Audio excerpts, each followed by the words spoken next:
はい、こんにちは。実家の物置にしまいっぱなしだったこの青いジャイアントのマウンテンバイクを回収してきました。で、グラベル用のフォークがつきそうなので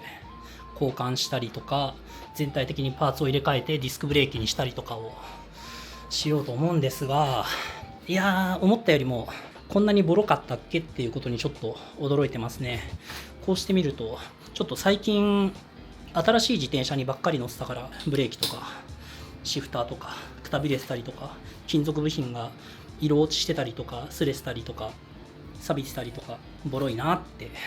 こんなにくたびれてたのかってなりましたね。っていうのと、あと非常にありがちな話ですけど、家って住まなくなるとボロくなるじゃないですか。で、乗り物って乗らないとボロくなるじゃないですか。なのでね、とてもボロくなってしまいましたね。で、ちょっとそれで方針を変えようと思ったのが、ディスクブレーキにするだけで、この後ろが8段変速、フロントが3段変速なのは変えないつもりでいたんですけど、フロントディレイラーとかこんな真っ赤に錆びてるんですよ。なのでこの際フロントシングルのリア11速シマノのデオレでにしようかなっていうのをちょっと思いましたね。プラス1万円ぐらいでできるんで。まあね、普通だったらこんな2002年モデルのジャイアントの一番下の方のグレードのマウンテンバイクにそんなにお金をかけることはほとんどの人はやらないんですけど、この自転車は特別で自分が最初に買ったスポーツ自転車なんで、例の赤いランドナーは自分にとってはこのマウンテンバイクとキャラが被ってしまって、旅行用ツーリング車としては。なので結局乗らないことが分かったんで売ってしまったんですが、結局旅行用のツーリング車というのは自分にとってはこの自転車だったんだなということを思いました。趣味っていうのは非合理的なものなので、このボロボロのジャイアントの自転車を修理していこうと思います。はい、ということでこのようにバラバラになりました。ただヘッドパーツだけまだ取れてません。23年前のパーツなので、ここの裏にね、いつ整備しましたよっていうのが書いてあるんですけど、平成15年なので2003年の3月23日にこの自転車を買ったらしいので、23年前からちゃんとメンテナンスしてないヘッドセット。なんでこんなことになってるかっていうと、若い頃の自分はこういうタイプのヘッドセットっていうのがメンテナンス不可能だと思ってたんですよ。なので諦めちゃって放置させたんですよね。ヘッドパーツ抜くための工具でぶったたいたら無事外れました。やったー。で、この通りこのかなり終わった状態のベアリングが外れました。ちょっとね、作業するのが怖かったので、行きつけの自転車屋さんにアルミフレームですけどぶったたいて大丈夫なんですかねって聞いたら、ちゃんと油さして一晩置いてやればいいよって言われたんで取れました。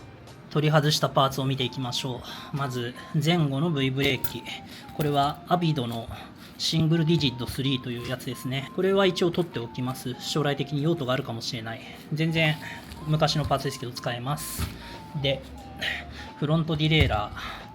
シマノの急速時代のデオレですね。いやー、このようにね、もうサビサビですよ。これは2006年に確か交換してからつけっぱなしでしたね。ちょっとこれはもう限界かな。ブレーキレバー、これはシマノのアリビオです。V ブレーキ用のレバーで、実はね、これもともとはシフトレバーと一体式のものだったんですけど、シフトレバーの方がだいたい先に壊れるじゃないですか。で、壊れたのでそこを金の子で切断してブレーキレバーだけにして使ってました。まあこれもとりあえずね、ボロボロだけど、記念品として取っておこう。8速用のシマノのシフター、フロント変速がシマノのアセラで、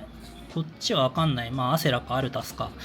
全然使えるんですけど、ここの色が落ちちゃってるのと、このようにね、シマノのこういうのにありがちだけど、ここが黄色くなっちゃってるんで、どうしますかね。使えるんだけど、自分はいらないから、行きつけのお店にタダで引き取ってもらって欲しい人にあげればいいかな。右と左のクランク。マレーシア製で、FCMC、いくつだこれ。FCMC20 という型番みたいですね。めちゃくちゃ重い古いクランクなんですけど、アリビオぐらいのグレードの。普通だったら交換したものなんですけど、もう今回テセウスの船みたいに部品が残らなくなっちゃうんで、このクランクぐらいは残してもいいかなという気持ちにちょっとなってますね。チェーンリングは交換しますけど。で、あとは、このハンドルと、あとフロントフォークとか、まあ全部外しました。リアホイールをばらしてしまいました。いやー、ハブがね、こんなシマノの昔のデオーレなんですけど、ボロッボロな感じで FHM525 で、リアのハブ軸なんですけど、このように